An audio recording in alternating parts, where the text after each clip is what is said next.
پہلی دعا ہم نے کون سی سیکھی تھی؟ سبحان اللہ و بحمدہ سبحان اللہ العظیم. اور کل والی دعا مانگے اللہ اکبر کبیرہ والحمد للہ کثیرہ وسبحان اللہ بکرۃ واصیلا. آمین. انشاءاللہ آج کی ہماری دعا درود شریف ہے جو تھرڈ والی آپ دیکھ سکتے ہیں پیج پہ اپنے. نحمدہ ونصلی علی رسول الکریم اما بعد فاعوذ باللہ من الشیطان الرجیم بسم اللہ الرحمن الرحیم رب اشرح لی صدری ویسر لی امری واحلل عقدۃ من لسانی یفقہوا قولی رب زدنی علما اللہم انفعنا بما علمتنا وعلمنا ما ینفعنا وزدنا علما اللہم اہد قلبی وسدد لسانی واسلل سخیمۃ قلبی. دعا سے پہلے حمد و ثنا کی اہمیت. ایک تو جو ہم حمد و ثنا کرتے ہیں، جو دو پہلی ہم نے دعائیں سیکھی وہ دونوں دعائیں حمد و ثنا میں آتی ہیں. ٹھیک ہے، اللہ کی حمد بھی ہے، اس کی تعریف بھی، اس کی تکبیر، اس کی باقی بیان ہم کرتے ہیں. اور اس کی اہمیت کیا ہے دعاؤں سے پہلے خاص طور پر مانگنے کی؟ فضالہ بن عمید رضی اللہ عنہ کہتے ہیں کہ ایک دوسرے آدمی نے نماز پڑھی، یعنی وہ اس مجلس میں تھے اور کوئی اور آدمی نماز پڑھ رہا تھا، اور اس کے بعد اس نے اللہ کی حمد و ثنا کی، یعنی اللہ تعالیٰ کی تعریف بیان کی، اللہ کی تسبیح کی، نبی صلی اللہ علیہ وسلم پر درود بھیجا. تو نبی صلی اللہ علیہ وسلم نے ارشاد فرمایا اے نمازی دعا کر تیری دعا قبول کی جائے گی. تو اس سے کیا پتہ چلتا ہے کہ ہم قبولیت کے چانسز بڑھا لیتے ہیں جب ہم دعا سے پہلے اللہ تعالیٰ کی حمد و ثنا کرتے ہیں اور درود شریف پڑھتے ہیں. تو آج کی جو ہماری دعا ہے وہ درود شریف ہے. جیسے پہلی دو دعاؤں میں ہم نے اللہ کی حمد و ثنا سیکھی، اب آج کی دعا میں ہم انشاءاللہ نبی صلی اللہ علیہ وسلم پر جو ہم درود بھیجتے ہیں اس کی تھوڑی فضیلت دیکھتے ہیں. اللہم صلی علی محمد وعلی آل محمد. پڑھیں آپ میرے ساتھ. اللہم صلی علی محمد وعلی آل محمد. اللہم صلی علی محمد وعلی آل محمد. اللہم صلی علی محمد وعلی آل محمد. ماشاءاللہ آپ سب کے پڑھنے میں اتنی زیادہ روانی ہے کہ جس سے مجھے لگ رہا ہے کہ ماشاءاللہ یہ دعا آپ سب کے ایکشنز میں ہے، ماشاءاللہ عمل میں ہے. اے اللہ محمد صلی اللہ علیہ وسلم اور آل محمد صلی اللہ علیہ وسلم پر رحمت نازل فرما. آپ سب درود شریف پڑھتے ہیں نا؟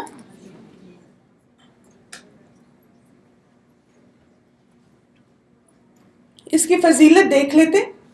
زید بن خارجہ رضی اللہ عنہ سے روایت ہے کہ میں نے رسول اللہ صلی اللہ علیہ وسلم سے پوچھا تو آپ صلی اللہ علیہ وسلم نے فرمایا میرے اوپر درود بھیجو اور دعا میں کوشش کرو اور کہو اللہم صلی علی محمد وعلی آل محمد. یعنی نبی صلی اللہ علیہ وسلم نے خود بھی اس بات کی تعلیم دی کہ یعنی کوئی بھی مشکل ہے، پریشانی ہے، زندگی میں کوئی مسئلہ مسائل ہیں تو کیا کرو؟ نبی صلی اللہ علیہ وسلم پر درود بھیجو اور کوشش کرو. اسی طرح آپ دیکھیں کہ جو نبی صلی اللہ علیہ وسلم پر کثرت سے درود بھیجتا ہے تو انشاءاللہ تعالیٰ قیامت کے دن ہمیں نبی صلی اللہ علیہ وسلم کی شفاعت بھی نصیب ہوگی اور اسی طرح انشاءاللہ حوض کوثر سے پانی پینے کا موقع بھی ملے گا. اس دعا کی اہم بات کیا ہے؟ اس دعا میں ہم نبی صلی اللہ علیہ وسلم پر درود و سلام بھیج رہے ہیں. درود و سلام کیوں پڑھیں؟ اب یہ بھی ہے نا کہ اتنی ایک فضیلت والی عبادت، فضیلت والی دعا ہے، تو کیا کیا چیزیں ہیں جو کہ اس مختصر سے درود، آپ کو پتہ ہے کہ یہ جو سب سے یہ جو درود شریف ہے نا اس کو کہتے ہیں کہ شارٹسٹ ورژن ہے، اور اس سے بھی شارٹ کیا ہے؟ صلی اللہ علیہ وسلم. اور پھر آپ نے وہ حدیث سنی بھی ہوگی کہ جس میں جبرائیل علیہ السلام نبی صلی اللہ علیہ وسلم کے پاس آئے تھے اور ہر جیسے ممبر کی سیڑھی پہ آمین کہا تھا نا، اور اس میں ایک بات کیا تھی کہ وہ شخص بھی اللہ کی رحمت سے دور ہے جس کے سامنے میرا نام لیا جائے اور وہ درود نہ پڑھے. تو اس لیے آپ جب بھی نبی صلی اللہ علیہ وسلم کا نام سنیں تو آپ نے بریف ورژن ریپیٹ کرنا، اور وہ کیا ہے؟ صلی اللہ علیہ وسلم. سب سے پہلی جو موسٹ امپورٹنٹ بات کیوں ہم درود شریف پڑھتے ہیں کہ اللہ سبحانہ تعالیٰ کا حکم ہے. سورہ احزاب آیت 56 میں اس کی دلیل ہے ان اللہ و ملائکتہ یصلون علی النبی یا ایھا الذین آمنوا صلوا علیہ وسلموا تسلیما، کہ بے شک اللہ اور اس کے فرشتے نبی صلی اللہ علیہ وسلم پر درود بھیجتے ہیں، تو اے لوگو جو ایمان لائے ہو تم بھی نبی صلی اللہ علیہ وسلم پر درود و سلام بھیجو. اب آپ دیکھیں کہ یہ نبی صلی اللہ علیہ وسلم کو آنر کیا گیا کہ اللہ بھی ان پر درود بھیجتے ہیں اور فرشتے بھی، تو ایمان والوں کو کیا کہا گیا کہ تم بھی یہ کام کرو. تو یعنی یہ اللہ تعالیٰ کی طرف سے ایک امر ہے، ایک حکم ہے. پھر ایک دفعہ درود شریف پڑھنا اللہ کی 10 رحمتیں حاصل کرنے کا ذریعہ. یعنی ایک دفعہ آپ نے اب پڑھا نا، جیسے الحمدللہ ہم نے 3 دفعہ پڑھا، تو اب کیا ہے، فوراً 30 رحمتیں ہمیں مل گئی. انسٹنٹ وے ہے ٹو گیٹ بلیسنگ. اور پھر آپ دیکھیں جیسے بہت ساری پریشانیاں تکلیفیں ایک دم سے آئیں نا، تو اگر انسان درود شریف پڑھنا شروع ہو جائے تو ان کو مینیج کرنا ہمارے لیے بڑا آسان ہو جاتا ہے. جیسے مثلاً ایک دفعہ ہماری اسٹوڈنٹ بتا رہی تھی کہ اس کو بہت کریمپس پڑتے ہیں، کبھی ٹانگوں میں کبھی بازو میں دردیں نکلتی. تو کہتی ہے کہ میں نے جب سے یہ تھیراپی شروع کی ہے کہ جیسے مجھے درد نکلتا ہے میں درود شریف پڑھنا شروع کر دیتی اور الحمدللہ کہتی فوراً میرا وہ درد چلا جاتا. اب کیا ہوتا ہے اس وقت کہ فوراً اللہ کی رحمت آتی، instant way to get blessings. پھر آپ دیکھیں کہ ایک اور جیسے آتا ہے روایت میں کہ صحیح بخاری کا نام آپ سب نے سنا ہے نا، جو حدیث کی بک ہے، قرآن مجید کے بعد موسٹ اوتھینٹک بک ہے. تو کہتے ہیں کہ لوگوں پہ جب کوئی پریشانی یا مشکل آتی تھی تو وہ صحیح بخاری پڑھنا شروع کر دیتے تھے، اور اب یہ تھا کہ وہ پریشانی مشکل دور ہو جاتی تھی. اس کی وجہ کیا ہے؟ کیونکہ ہر حدیث میں بار بار نبی صلی اللہ علیہ وسلم کا نام آیا. تو اس لیے اللہ تعالیٰ کی انسٹنٹ رحمت حاصل کرنے کا ذریعہ کیا ہے کہ ہم آپ صلی اللہ علیہ وسلم پر کثرت سے درود بھیجیں. پھر اسی طرح آپ دیکھیں کہ جب ہم نبی صلی اللہ علیہ وسلم پر درود و سلام بھیجتے ہیں تو اس کا مطلب کیا ہے کہ اللہ کی نبی صلی اللہ علیہ وسلم پر نعمتیں، عزت، بلند مرتبہ اور رحمتیں نازل کرنا. یعنی اللہ جب نبی صلی اللہ علیہ وسلم پہ صلوات بھیج رہے تو اس کا یہ مطلب ہے کہ ان پر نعمتیں، عزت، بلند مرتبہ اور رحمتیں. نبی صلی اللہ علیہ وسلم پر درود و سلام بھیجنا ان کا حق ہے، یعنی ان کا رائٹ ہے. کیوں؟ ہمیں امت کی حیثیت سے ان کے احسان کے بدلے کے طور پر ان پر کثرت سے درود و سلام بھیجنا چاہیے. اچھا، نبی صلی اللہ علیہ وسلم کا ہم پر احسان، اس کی دلیل کہاں ملتی ہے ہمیں؟ قرآن مجید میں لقد من اللہ، کہ اللہ تعالیٰ نے احسان کیا تم پر کہ جب اس نے تمہیں میں سے ایک رسول بھیجا. تو نبی صلی اللہ علیہ وسلم کا ہم پر احسان کہ وہ آئے اور اللہ تعالیٰ نے ان کو چنا اور پھر ان کے ذریعے سے ہم تک قرآن پہنچا، ان کے ذریعے سے ہم تک حدیث پہنچی، زندگی کو گزارنے کا ایک طریقہ ہمیں سمجھ آیا، ہمیں یہ پتہ چلا کہ زندگی کیسے گزارتے ہیں، کس طرح ہم ایک بہتر انسان بن سکتے. اور پھر آپ دیکھیں کہ سب سے بڑھ کر نبی صلی اللہ علیہ وسلم کا احسان کہ انہوں نے اس انداز میں قرآن کو پریکٹس کر کے ہمیں دکھایا کہ جو ہمارے لیے پریکٹیکل بک بن گئی.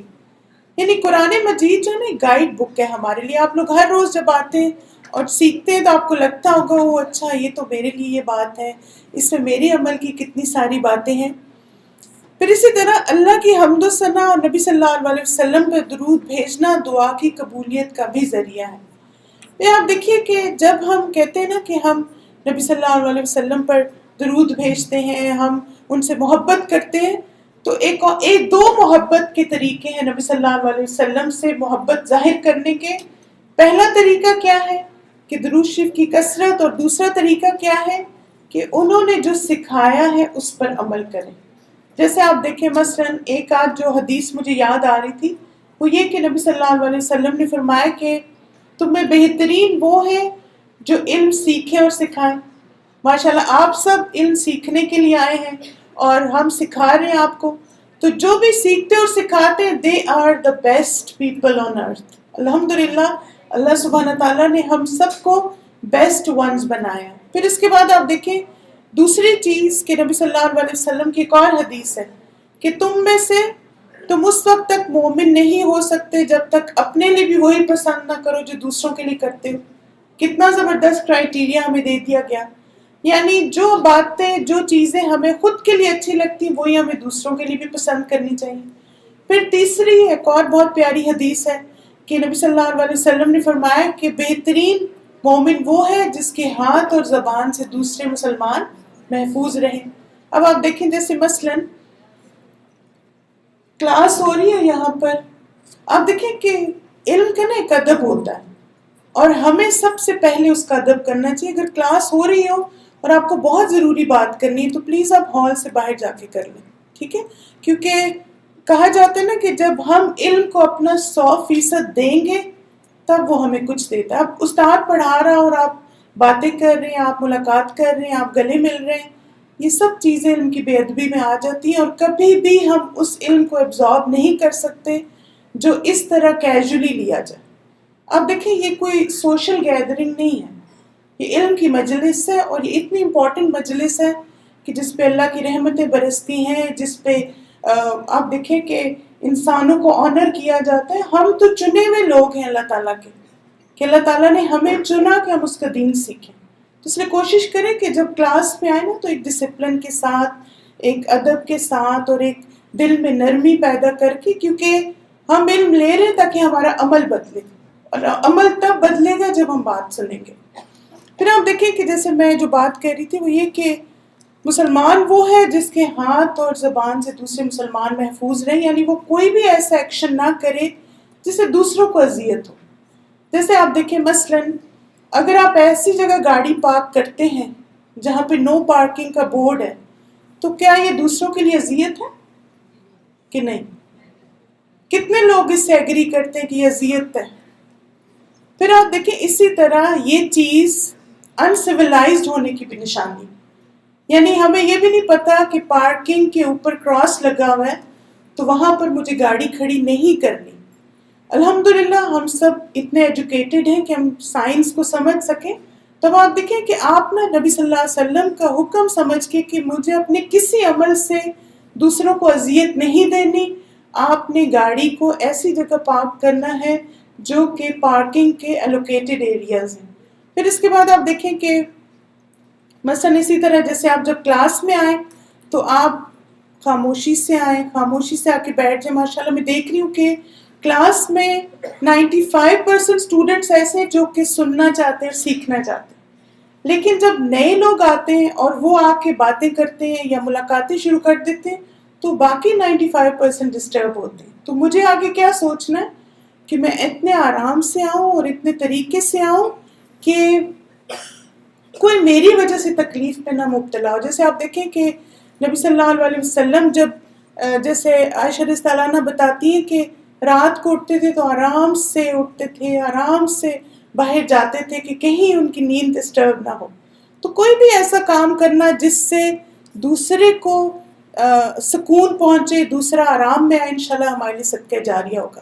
پھر اسی طرح آپ دیکھیے کہ ایک اور یہ بھی کوشش کریں کہ جیسے جب آپ آئیں تو ماشاءاللہ اچھا کتنے لوگ ہیں جو ڈے 1 سے آ رہے ہیں؟ ماشاءاللہ بارک اللہ فیکم. تو اس میں نا جیسے تھوڑا سا میں آپ کو کلاس کا لے آؤٹ بتا دوں کہ جب آپ آئیں تو جیسے جو سامنے والا ایریا ہے نا وہ سب سے پہلے فل ان کریں، اور پھر اس کے بعد جیسے آپ میں سے جن سسٹرز کو کوئی بھی بیک ایک ہے یا پرابلم ہے تو آپ سب کے لیے چیئرز ہیں، اور آپ میں سے جو بھی ینگ ہیں ماشاءاللہ زیادہ تو ینگ لگ رہے ہیں، تو ینگ اور انرجی والے جو لوگ ہیں جو سدا بہار ہیں وہ سامنے بیٹھے، نیچے بیٹھے. اور ویسے بھی آپ دیکھیں کہ جب آپ نیچے بیٹھ کے علم حاصل کریں گے ایبزارب کرنے میں انشاءاللہ زیادہ آپ کو ہیلپ ہوگی. اور پھر الحمدللہ آپ کو پتہ ہے کہ وی آر سو آنرڈ، ہم بہت آپ سب کے شکر گزار ہیں کہ آپ سب آتے ہیں یہاں پر سیکھنے کے لیے. اور اسی لیے ہمیں ہوتا ہے کہ کئی دفعہ کسی کا شوگر لو ہو جاتی ہے یا اتنا 2 گھنٹے بیٹھ کے آپ کو شاید بھوک بھی لگ جاتی ہوگی، تو آپ کے لیے کیفیٹیریا میں الحمدللہ سنیکس ہوتے ہیں. اگر آپ ٹو گو کوئی بھی سنیک پک کرنا چاہیں تو آپ جاتے ہوئے وہ بھی لے سکتے ہیں. اور اسی طرح الحمدللہ ہمارا بک سٹور ہے، بہت سارا علم کا خزانہ وہاں پہ موجود ہے. آپ عید کے لیے، رمضان کے لیے بہت سارے اچھے تحفے تحائف لے سکتے ہیں اور اپنے لیے صدقہ جاریہ کمائیں. ٹھیک ہے، چلیں ایک دفعہ انشاءاللہ ہم آج کا درود دوبارہ کمپلیٹ کرتے ہیں اس کو. اللہم صلی، اے اللہ رحمت نازل فرما، وعلی محمد، نبی صلی اللہ علیہ وسلم پر، وعلی آل محمد، اور آل محمد صلی اللہ علیہ وسلم پر. چلیں اس کو پڑھتے ایک اور دفعہ. اللہم صلی علی محمد وعلی آل محمد. اب ہر دفعہ آپ نے پڑھتے ہوئے نہ سوچنا ہے کہ اللہ تعالیٰ کی 10 رحمتیں نازل ہو رہی ہیں. کوئی بھی پریشانی مشکل ہے نا اس کا سوچیں اور نبی صلی اللہ علیہ وسلم پر درود شریف بھیجیں. میں آپ کو فرسٹ سلائیڈ دکھاتے ہیں، اس میں زیادہ کلیئر ٹیکسٹ ہے. اللہم صلی علی محمد وعلی آل محمد. پھر پڑھیں